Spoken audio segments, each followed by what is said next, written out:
নমস্কার। গল্পের ও কবিতার সংসারের সকল সদস্য শ্রোতা বন্ধুকে আমার শারদ শুভেচ্ছা। ভালো থাকুন সবাই, সবার উপরে মায়ের আশীর্বাদ বর্ষিত হোক এই প্রার্থনা করি। আজ আমরা পড়ব দেশি সাহিত্য পেরিয়ে একটি বিদেশি সাহিত্য, সমারসেট মমের লেখা একটি ছোট গল্প। ছোট গল্পটির অনুবাদ করেছেন আরেকজন প্রখ্যাত সাহিত্যিক বাণী বসু।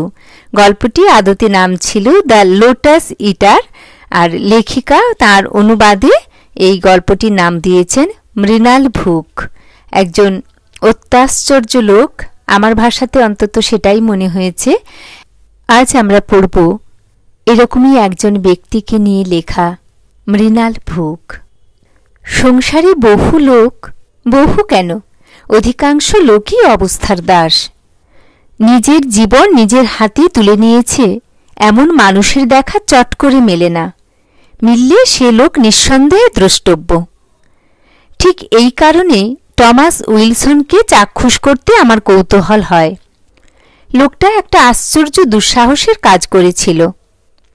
যেটুকু শুনেছিলাম তাতে মানুষটাকে আশ্চর্য বলে মনে হয়েছিল আলাপ করা উচিত।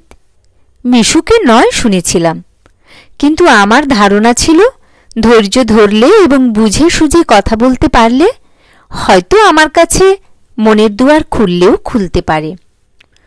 যার কথা তার মুখে শোনাই ভালো। লোকে বড় বাড়ায়, রং চড়ায়। উইলসনের কাহিনীও যতটা শোনা যায় ততটা চমকপ্রদ নয়, এই ছিল আমার বিশ্বাস। পরিচয় হতে এ বিশ্বাস দৃঢ় হল। কাপ্রির পিয়াজ্জাতে এক বন্ধুর ভিলায় অগাস্ট মাসটা আছে। সূর্যাস্তের অব্যবহিত পূর্বক্ষণ, আসন্ন সন্ধ্যার স্নিগ্ধ আমেজে গল্পগুজব করার উদ্দেশ্যে গোটা কাপ্রি তখন পিয়াজ্জায় একত্র হয়েছে। স্থানীয় বাসিন্দা, অতিথি, আগন্তুক সব্বাই। নেপলস উপসাগরে ঠিক মুখোমুখি এক প্রাঙ্গণ এই পিয়াজ্জা। সূর্য তখন ধীরে ধীরে সমুদ্রের বুকে ঢলে পড়ছে, আর সেই প্রদীপ্ত বর্ণ সমারোহের বুকে জেগে উঠছে ইস্কিয়া দ্বীপের কৃষ্ণরেখা, বিশ্বের অপরূপতম দৃশ্যগুলোর অন্যতম। বন্ধুর পাশে দাঁড়িয়ে সেই দিকেই তাকিয়ে আছি। এমন সময় বন্ধু বলে উঠল, দেখ দেখ উইলসন। কই? হইছি, পাঁচিলের ওপর বসে আমাদের দিকে পেছন ফিরে বসেছে। ওই তো নীল শার্ট। আমি একটি বিশেষত্বহীন পিঠ এবং পাকা কদমছাঁট চুলে ভরা একটি ছোট্ট মাথা দেখতে পেলাম, রোগা রোগা। বললাম, এদিকে ফিরলে ভালো হতো। এখনই ফিরবে? আমাদের সঙ্গে মর্গানুতে একটু পান করার নেমন্তন্ন করো না। বেশ তো। হৃদয়প্লাবী সৌন্দর্যে লগ্নটি তখন অতিক্রান্ত। কমলালেবু শীর্ষের মতো সূর্য মদিরাবর্ণ সমুদ্রে ডুবছে।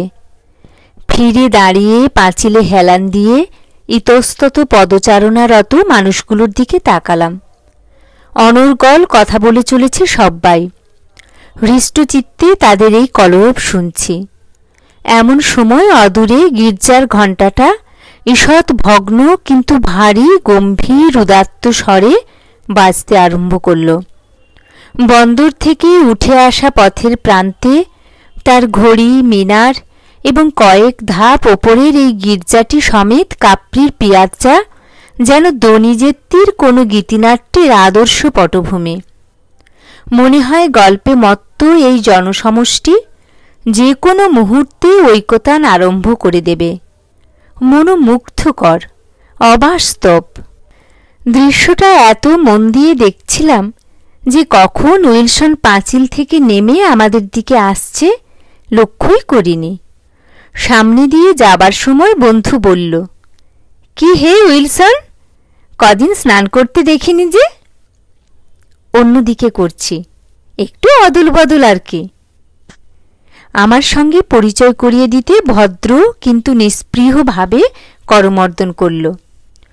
কাপ্রিতে অল্পদিনের জন্য বহু লোক আসে যায়, সন্দেহ নেই এমন অনেকের সঙ্গে তার নিত্য পরিচয় হয়। অতঃপর বন্ধু তাকে আমাদের সঙ্গে এক পাত্র পান করার আমন্ত্রণ জানালে। খেতে ফিরছিলাম যে, একটু দেরি হলে অসুবিধে হবে? আমি বললাম, না, অসুবিধে আর কি। হেসে উইলসন জবাব দিল। দাঁতগুলো খুব সুন্দর না হলেও ভারী চমৎকার হাসি, নরম সদয়। নীল সুতির শার্ট আর পাতলা ক্যাম্বিসের প্যান্ট পরে আছে, আধময়লা, লাট খাওয়া। পায়ে খুব পুরনো কাপড়ের চপ্পল, দেখাচ্ছে বেশ ছবি ছবি। স্থানকালের উপযোগীও বটে, কিন্তু মুখের সঙ্গে মানাচ্ছে না। রোদে পোড়া, রেখায় ভরা লম্বা মুখ, ঠোঁট পাতলা, ছোট ছোট কটা চোখগুলো কাছাকাছি টিপে বসানো, অন্যান্য অবয়বও বেশ তীক্ষ্ণ। সাদা চুলটি পরিপাটি, কুৎসিত তো নয়ই, বরং যৌবনে হয়তো উইলসন দেখতে ভালোই ছিল, বেশ ছিমছাম। কিন্তু পরনের গলা খোলা নীল শার্ট আর ধূসর প্যান্ট যেন আর কারো। পিয়াজ্জা পেরিয়ে হাঁটতে হাঁটতে পৌঁছলাম মর্গানোতে। বাগানে আসন নিলাম। আশেপাশে নানা ভাষার কলরব, রুশ, ইতালীয়, ইংরেজি। পানীয়ের অর্ডার দেওয়া হলো।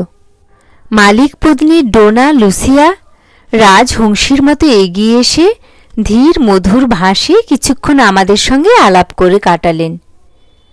এখন ইনি মধ্যবয়সী এবং কিঞ্চিত বিপুলা, কিন্তু বছর তিনেক আগে যে রূপকে রং তুলিতে ধরে রাখতে গিয়ে বহু শিল্পী কিছু নিকৃষ্ট ছবির সৃষ্টি করে গেছে, সেই ভুবনমোহিনী রূপের অস্তরাগ এখনো তার মুখশ্রীতে রয়ে গেছে।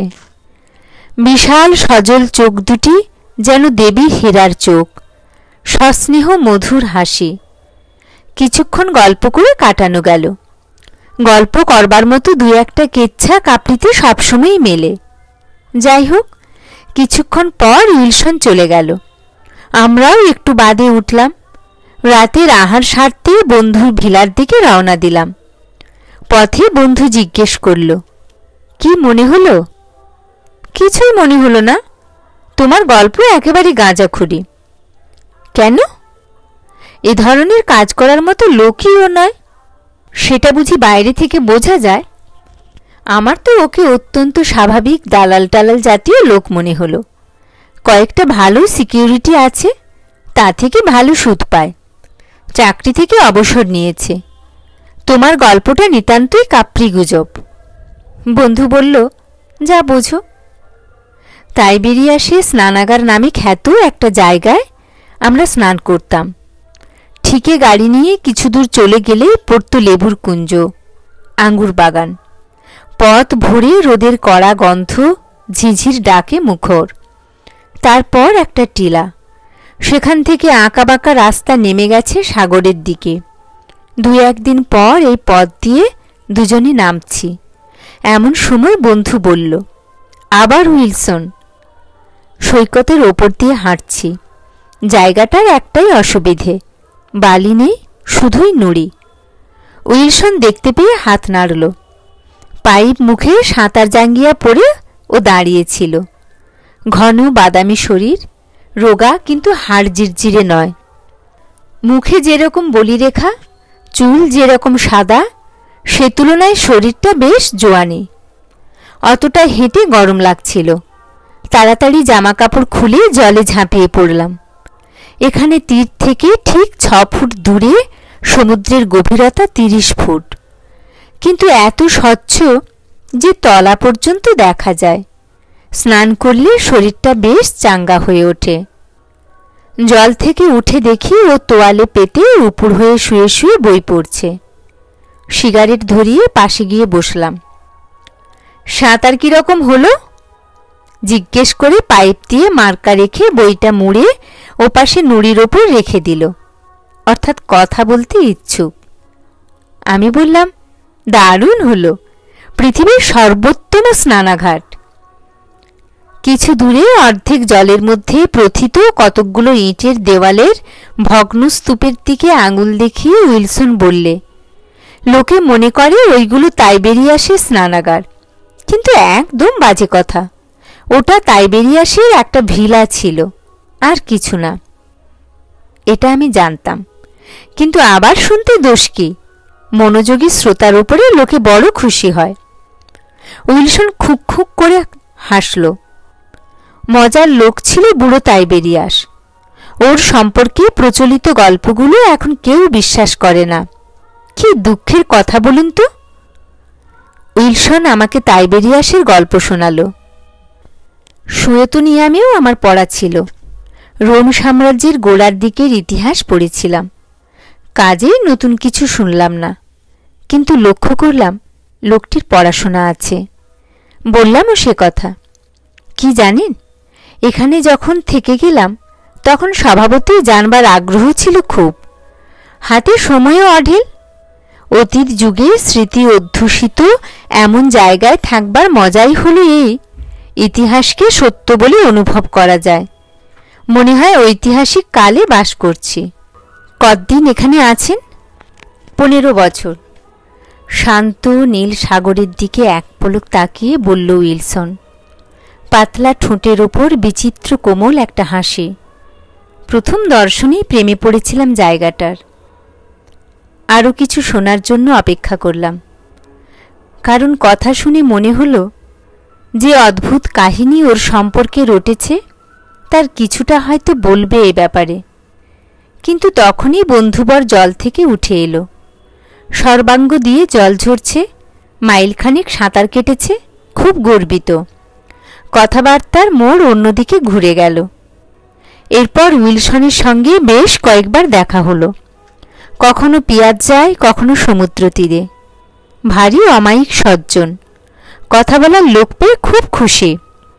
দ্বীপের এবং সংলগ্ন মেনল্যান্ডের প্রতিটি অন্ধিসন্ধি তার নখো দর্পণে। নানান বিষয় নিয়ে পড়াশোনা করেছে। বিশেষত রোমের ইতিহাস বেশ ভালো জানে। কল্পনার দৌড় বেশি দূর নয়, বুদ্ধিও গড়পড়তা। হাসে খুব, সামান্য কারণেই হাসে, যদিও সংযত হয়ে। খুব সাধারণ লোক।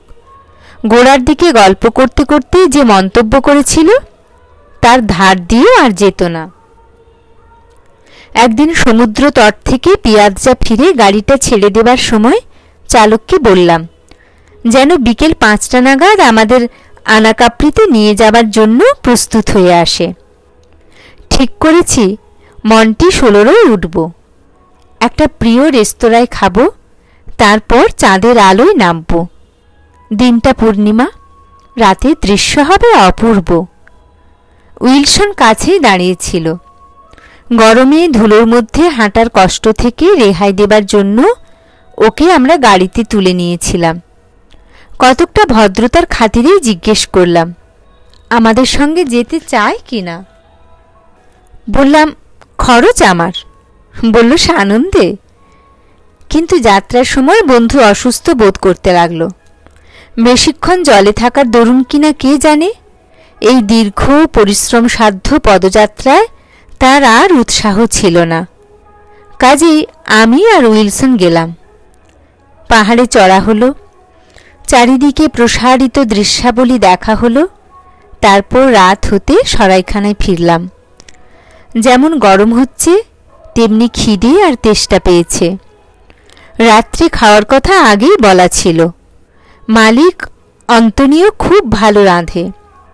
খাবার ভালো, তার উপর তার নিজের বাগানের দ্রাক্ষায় প্রস্তুত সুরা। খুব পাতলা, জলের মতো ঢকঢক করে খেয়ে নেওয়া যায়। ম্যাকারনির সঙ্গেই আমাদের এক বোতল শেষ হয়ে গেল। দ্বিতীয় বোতল শেষ হতে হতে আমাদের মনোভাবটা দাঁড়ালো জীবন ব্যাপারটা নেহাত মন্দ নয়। ছোট্ট একটা বাগানে গুচ্ছ গুচ্ছ আঙুরে ভরা লতার নিচে বসে আমরা খাচ্ছিলাম। মৃদুমন্দ হাওয়া দিচ্ছে। স্তব্ধ রাত্রি, কোথাও কেউ নেই। দাসী আমাদের 1 প্লেট ডুমুর আর পনির এনে দিল। কফি আর ইতালির শ্রেষ্ঠ সুরাসার স্ত্রেগা আনতে বললাম। উইলসন সিগার নিল না, পাইপ ধরালো। বলল অনেক সময় আছে। চাঁদ পাহাড়ের উপর উঠতে উঠতে এখনো 1 ঘন্টা। চাঁদ থাক আর নাই থাক, সময় তো আছে বটেই। কাপ্রির আসল আনন্দ তো এই, তাড়া নেই। উইলসন বললে অবসর, আহা অবসর যে কি অমূল্য নিধি লোকে যদি জানত। মানুষ এত নির্বোধ যে অবসরও যে জীবনের লক্ষ্য হতে পারে বোঝে না। কাজ, ওরা কাজের জন্যে কাজ করে। অবসরে পৌঁছনোই তো সমস্ত কর্মের একমাত্র লক্ষ্য। কিছু কিছু লোক নেশার ঘোরে দার্শনিক মন্তব্য করে। কথাগুলো ঠিক হলেও মৌলিক নয়। আমি কিছু বললাম না। শিগার ধরাবার জন্য দেশলাই জ্বালালাম। ভাবুক স্বরে উইলসন বলল, প্রথম যেদিন কাপ্রি আসি সেদিনও পূর্ণিমা ছিল, ঠিক আজকের মতো, বোধহয় সেই একই চাঁদ। আমি হেসে বললাম, একই তো, জানেন না? ও হেসে ফেলল। আমাদের মাথার ওপর একটা তেলবাতি, সারা বাগানে আর আলো নেই। খেতে একটু অসুবিধে হচ্ছিল, কিন্তু পরিবেশটি মনের কথা বলার উপযুক্ত। উইলসন হেসে বলল, ঠিক তা বলিনি। আসলে মনে হয় যেন গতকাল। 15 বছর কেটে গেছে, কিন্তু ফিরে দেখলে 1 মাসের বেশি মনে হয় না। আগে কখনো ইতালি আসিনি। সেবার গরমের ছুটি কাটাতে এসেছিলাম। মার্সাই থেকে জাহাজে নেপলস, তারপর একটু ঘুরে ফিরে পম্পেই, পিস্তাম ইত্যাদি 2-1টা জায়গা দেখব, এই ছিল ইচ্ছে। 1 সপ্তাহের মেয়াদ। সাগর থেকেই একটু একটু করে এগিয়ে আসা জায়গাটার চেহারা আমার ভালো লেগে গেল। জাহাজ থেকে যাত্রীদের খুদে খুদে নৌকোয় চড়তে হলো। তারপর জাহাজঘাট, রাশি রাশি লোক, হোটেলের দালাল, কুলি, মালপত্রগুলোর দখল নেবার জন্য টানাটানি করতে করতে ক্যাঁচর ম্যাচর করছে। সমুদ্র বেলায় ভেঙে পড়া কত বাড়ি। তারপর হাঁটতে হাঁটতে হোটেলে পৌঁছনো, বারান্দায় ডিনার। কি বলবো, আমার মাথা ঘুরে গিয়েছিল। একটুও বাড়িয়ে বলছি না। কোন দিকে পা আর কোন দিকে মাথা বুঝতে পারছিলাম না। কাপ্রির সুরা আগে কখনো খাইনি, শুধু শুনেছিলাম। নিশ্চয়ই একটু নেশা হয়েছিল। সবাই চলে যাবার পর একা বারান্দায় বসে রইলাম। সাগরের মাথায় চাঁদ, অদূরে মস্ত লালচে ধোঁয়ার ঝুঁটি মাথায় ভিসুবিয়াস। অবশ্য এখন জানি সেদিন যা খেয়েছিলাম তা অতি বাজে। কাপ্রি ওয়াইন না আরও কিছু, কিন্তু তখন তাতে খুঁত ধরতে পারিনি।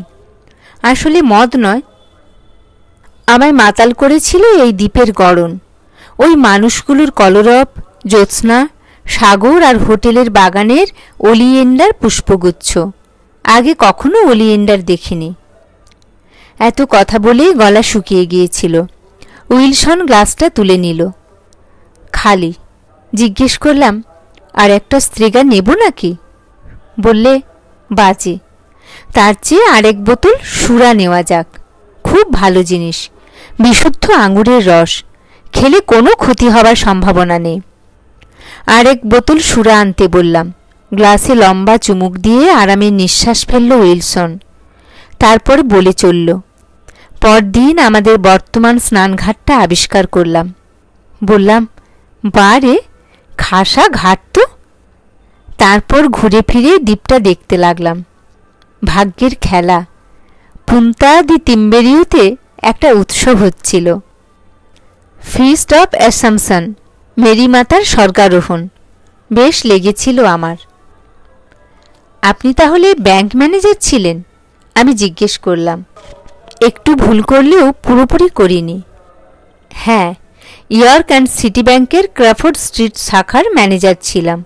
হেন্ডনের দিকে থাকতাম। আসতে বা যেতে ঠিক 37 মিনিট লাগত। ফু দিয়ে দিয়ে পাইপটাকে আবার জ্বালিয়ে তুলল উইলসন। সেই রাতটাই ছিল আমার শেষ রজনী। সোমবার সকালে ব্যাংকে ফিরবার কথা, কিন্তু সমুদ্র বক্ষ থেকে মাথা উঁচিয়ে ওই 2 বিশাল প্রস্তরখণ্ড, আকাশে চাঁদ, কাটল মাছ ধরতে বেরোনো জেলে নৌকোর অসংখ্য আলোর বিন্দু, সে যে কি শান্তি, কি শোভা! মনে হলো ফিরে যাবার দরকারটাই বা কি। এমন নয় যে আমার উপর কেউ নির্ভর করে আছে। 4 বছর আগে স্ত্রী বঙ্ক নিউমোনিয়ায় মারা গেছে। বাচ্চাটা দিদিমার কাছে ছিল।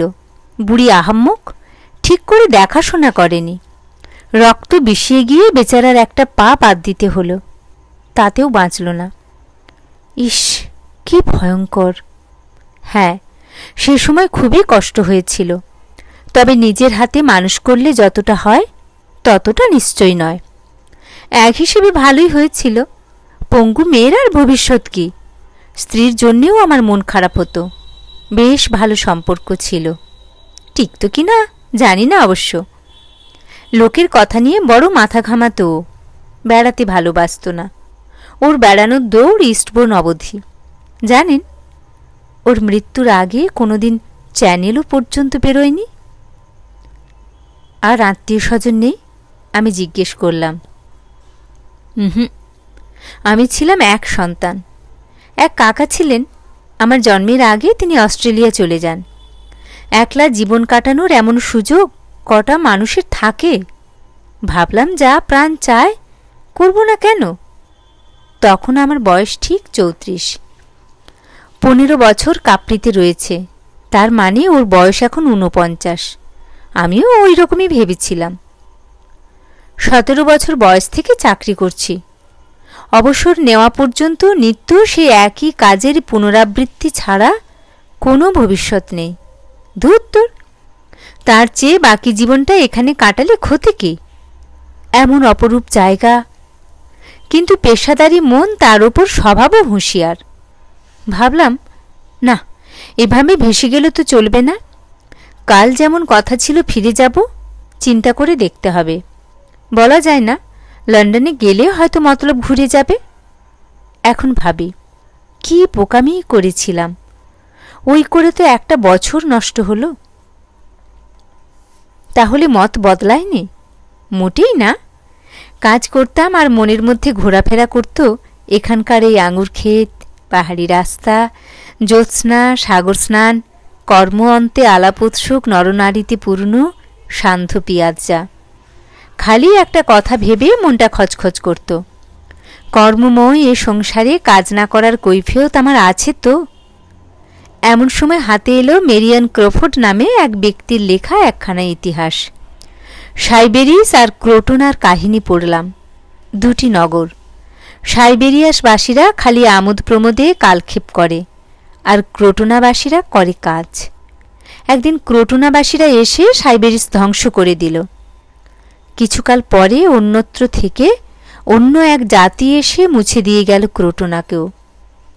আজ সাইবেরিয়াস নগরের চিহ্ন নেই, একটা পাথরের টুকরো পর্যন্ত না। আর ক্রোটনার স্মৃতিভার বুকে নিয়ে দাঁড়িয়ে আছে একটি স্তম্ভ। আমি মনস্থির করে ফেললাম, দুই নগরীর তো একই পরিণতি হল। এখন যদি পেছন ফিরে বিচার করি, বোকা প্রতিপন্ন হবে কারা? আমি জবাব দিলাম না। উইলসন বলে চলল, ভাবালো খালি টাকা। চাকরির 30 বছর পূর্ণ না হলে ব্যাংকে পেনশন দেয় না, তবে গ্র্যাচুইটি দেয়। বাড়ি বিক্রির টাকা, এতদিনের সঞ্চয় আর গ্র্যাচুইটি সব মিলিয়ে বাকি জীবনের মতো অ্যানুইটি কেনার টাকা একটু কম পড়ছে। আনন্দের ডাকে সব ত্যাগ করব, আর সেই আনন্দেই উপভোগের সঙ্গতি থাকবে না, সে কেমন কথা? মাথা গোঁজবার একটা জায়গা চাই, দেখাশোনা করবার চাকর চাই, তামাক, ভালো খাদ্যবস্তু এবং মাঝে মধ্যে বই কিনবার সংস্থান চাই। সময় অসময়ের জন্যও তো কিছু রাখা দরকার। কতটা দরকার আমার জানা ছিল। দেখলাম ঠিক 25 বছরের অ্যানুইটি কিনবার টাকা আছে। তখন 35 ছিলেন? হ্যাঁ, 60 বছর পর্যন্ত চলে যাবে। তার চেয়ে বেশি বাঁচব এমন কোনো কথা নেই। অনেকেই 50-এ মারা যায়। তাছাড়া 60-এ পৌঁছানো মানে জীবনের শ্রেষ্ঠ সময়টা কাটিয়ে আসা। 60-এই যে আয়ু শেষ হবে তারই বা ঠিক কি? আমি বললাম, কি জানি, কতকটা নিজের ওপরই নির্ভর করে। আমি হলে কিন্তু অবসর ভাতা পাওয়া পর্যন্ত অপেক্ষা করতাম। 47 বছর বয়স হয়ে যেত। এখানকার জীবন উপভোগে বাধা হয়তো তাতে হতো না। এখন তো তার চেয়েও বয়স হয়ে গেছে। খারাপ তো লাগছে না, কিন্তু যৌবনের অনুভূতিলব্ধ বিশেষ আনন্দটা তো পাওয়া হতো না। 30-এও জীবন উপভোগ করা যায়, 50-এও যায়, কিন্তু দুটোর স্বাদ আলাদা।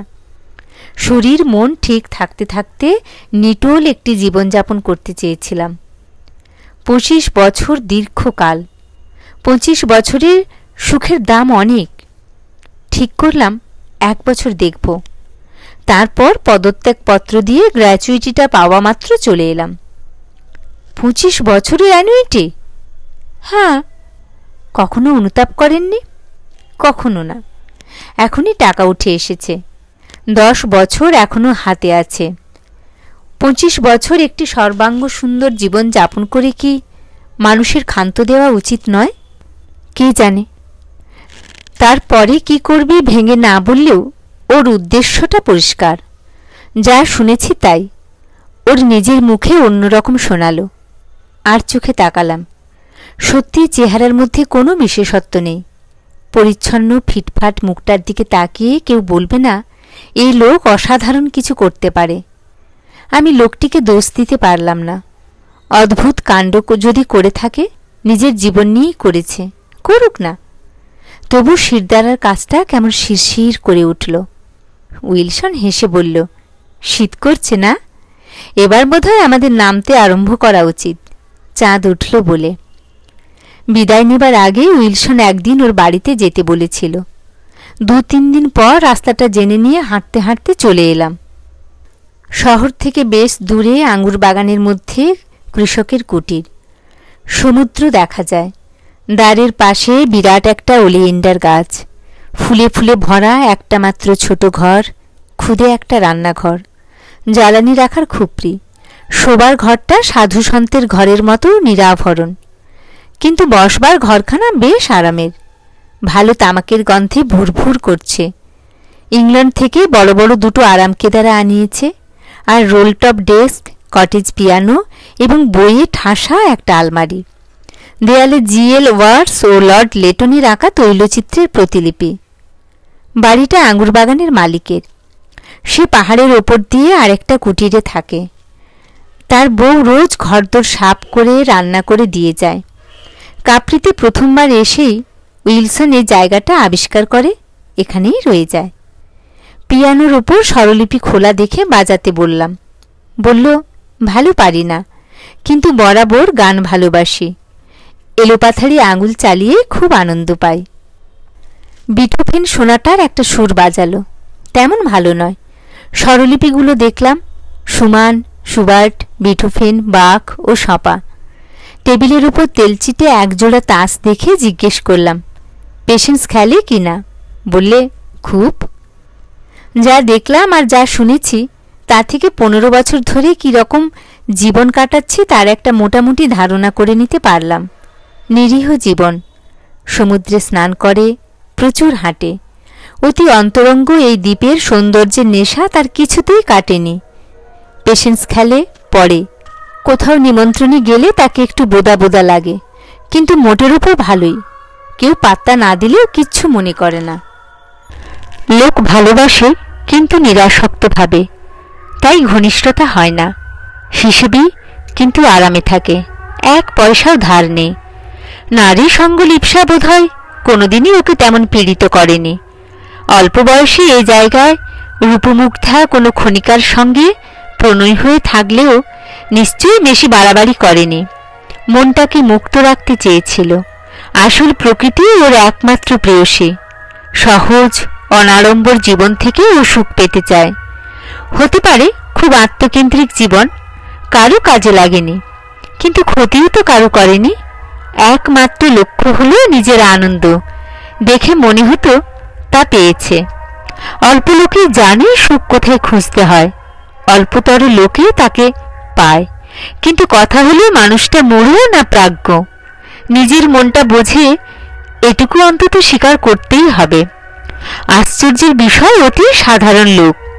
ওর কাহিনী না শুনলে দ্বিতীয়বার ওর কথা মনেও আনতাম না। 10 বছর পর অসুখে বিসুখে যদি ঘটনাটা আগেই ঘটে না যায়, তবে উইলসন স্বেচ্ছায় তার এই সাধের জীবনকে চিরবিদায় জানাবে।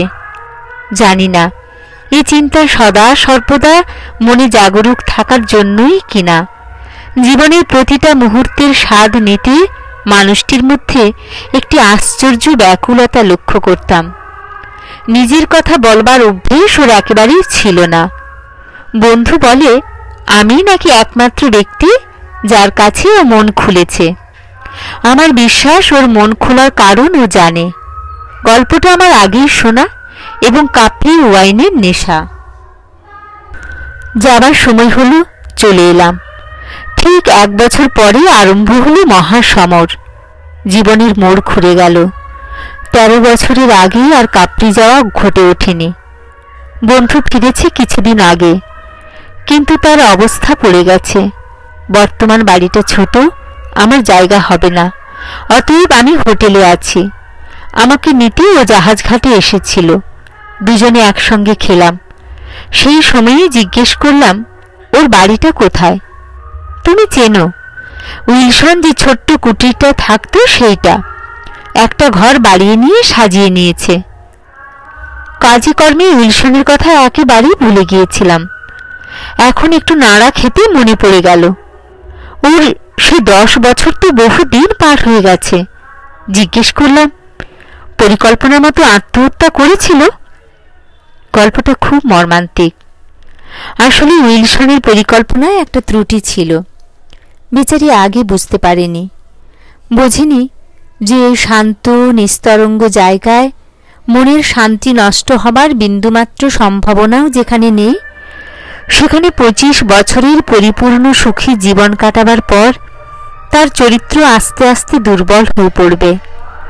বাধা বিঘ্ন না থাকলে ইচ্ছাশক্তির জোর বাড়ে না।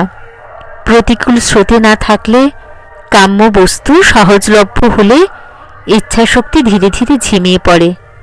নতুন কথা নয়, কিন্তু সত্যি কথা। উইলসনের অ্যানুইটি যখন ফুরিয়ে গেল, তখন দীর্ঘ শান্তিময় সুখী জীবনের মূল্যস্বরূপ পূর্ব স্বীকৃতি অনুযায়ী জীবনের ওপর পূর্ণচ্ছেদ টেনে দেবার মতো মনের জোর তার আর ছিল না। সাহসী কুলোয়নি, মনস্থির করতে পারেনি। আজ নয় কাল এমনি করে দিন কাটাচ্ছিল। এত কাল এখানে বাস করছে, বরাবর এত নিয়মিত টাকা কড়ি চুকিয়ে দিয়েছে যে প্রথমে ধারে জিনিস পাওয়ার অসুবিধা হয়নি। আগে কখনো ঋণ করেনি। অল্প স্বল্প টাকা ধার দিতে অনেকেই আপত্তি করেনি। 25 বছর ধরে বাড়ি ভাড়া যথাসময়ে দিয়ে গেছে। তাই 2-1 মাস বাড়ি ভাড়া বাকি পড়লেও বাড়িওয়ালা কিচ্ছু বলেনি। ও বলে বেড়ালো এক আত্মীয় মারা যাওয়ায় কিছু টাকা পাচ্ছে। আপাতত কোর্ট কাছারির জন্য পাওনা টাকাটা হাতে আসতে একটু দেরি আছে। সবাই বিশ্বাস করল। এইভাবে বছর খানেক চালিয়ে গেল। তারপর দোকানে আর ধারে জিনিস দেয় না, লোকেই আর টাকা ধার দেওয়া বন্ধ করে দিল। বাড়িওয়ালা বাড়ি ছাড়ার নোটিশ দিল। এই দিনটির ঠিক আগে উইলসন তার শোবার ঘরের দরজা জানালা সব বন্ধ করে কাঠকয়লার আগুন জ্বালালো। পরদিন আসুন্তা প্রাতরাশ নিয়ে এসে দেখে ও অজ্ঞান হয়ে পড়ে আছে, কিন্তু তখনও বেঁচে। বাইরের হাওয়া ঢোকবার পথটা ও খুব নিখুঁতভাবে বন্ধ করতে পারেনি। শেষ মুহূর্তে যেন ইচ্ছাশক্তি মেয়ে পড়েছিল। অবস্থা অবশ্য খুবই খারাপ। উইলসনকে হাসপাতালে নিয়ে যাওয়া হলো। দীর্ঘদিন ভুগে সে সেরে উঠল, কিন্তু কাঠকয়লার বিষেই হোক শকেই হোক মাথাটা একটু খারাপ হয়ে গেল। পাগল নয়, পাগলা গাড়িতে পাঠাবার মতো তো মোটেই নয়। কেমন কেমন। বন্ধু বলল, দেখা করতে গিয়েছিলাম, কথা বললাম। এমনভাবে চেয়ে রইল যেন চেনে না। মুখে 1 হপ্তার দাড়ি, অদ্ভুত দেখাচ্ছে, কিন্তু চোখের ওই চাউনিটা বাদে সব স্বাভাবিক। চাউনিটা কিরকম, কিভাবে বর্ণনা করব বুঝতে পারছি না। যেন হতবুদ্ধি। একটা উপমা দিয়ে বোঝাবার চেষ্টা করছি। ধরো তুমি একটা ঢিল শূন্যে ছুঁড়ে দিলে, কিন্তু সেটা নেমে এলো না, শূন্যেই রয়ে গেল। খুব বিভ্রান্তিকর ব্যাপার হবে। ঠিক সেই রকম ওর চাউনি। ওকে নিয়ে হলো মহা মুশকিল। টাকা নেই, টাকা পাওয়ার কোনো সম্ভাবনা নেই। জিনিসপত্র বেচে যা হলো ঋণের তুলনায় তা কিছুই নয়। ইংরেজ বলে ইতালির সরকার ওর দায়িত্ব নিতে চাইল না। নেপলস এবং ব্রিটিশ কনসালের হাতে যথেষ্ট টাকা নেই যে ওকে ইংল্যান্ডে ফেরত পাঠানো যায়। কিন্তু তারপর কি হবে? শেষে ওর দাসী আসুন্তা এগিয়ে এলো। বলল, মনিব এবং ভাড়াটে হিসেবে ও খুব ভালো ছিল, যতদিন টাকা ছিল ঠিকই দিয়েছে। ওদের জ্বালানি রাখার চালাটাই না হয় ও থাকবে, খেতেও দেবে ও। কথাটা উইলসনকে বলা হলো, মাথায় ঢুকলো কিনা ভগবান জানেন। তবে আসনটা নিতে এলে সুরসুর করে তার পেছন পেছন গেল, যেন ওর নিজের ইচ্ছা শক্তি মরে গেছে। গত 2 বছর ধরে আসনটাই ওর দেখাশোনা করছে। ব্যবস্থা মোটেই ভালো না। কোনো রকমে একটা বিছানা খাড়া করে দিয়েছে, আর গোটা দিয়ে কম্বল। জানালা নেই। শীতকালে বরফের মতো ঠান্ডা, গ্রীষ্মকাল তপ্ত হাওয়া। খাবারও অতি সামান্য। চাষা ভুষুদের খাওয়া জানোই তো, রবিবারে ম্যাকারনি, কালীভদ্রে মাংস। সারাক্ষণ কি করে? পাহাড়ে পাহাড়ে ঘুরে বেড়ায়। 2-1 বার গিয়েছিলাম, কিছু লাভ হয়নি। কাউকে আসতে দেখলে খরগোশের মতো পালায়। আসুন তার হাতে মাঝে মাঝে তামাক কিনে দেবার জন্য কিছু কিছু দিই, দেয় কিনা ভগবান জানেন। ওর সঙ্গে ব্যবহার কিরকম করে। আসুন তার প্রাণে দয়া মায়া আছে, বাচ্চা ছেলের মতো দেখে। তবে ওর স্বামী বোধহয় ভালো ব্যবহার করে না। খরচ হচ্ছে তো, মারধর না করলেও বকে ঝকে ওকে দিয়ে জল তোলায়, গোয়াল পরিষ্কার করায়, এই রকম। ইস, নিজেরই দোষে। যেমন কর্ম তেমনি ফল। সকলেই বোধহয় আমরা কর্মফলই ভোগ করি। তাতে করে কি সে ভোগের ভয়াবহতা কমে?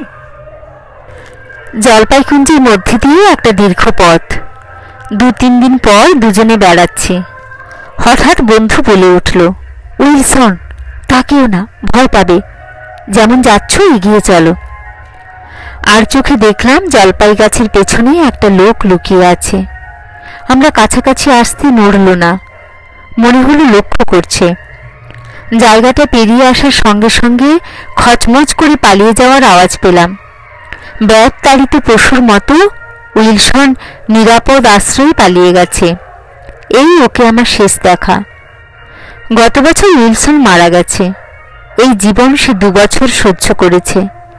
তারপর এক সকালে পাহাড়ের সানুদেশে তাকে শান্তভাবে শুয়ে থাকতে দেখা যায়, যেন ঘুমিয়ে ঘুমিয়ে মারা গেছে।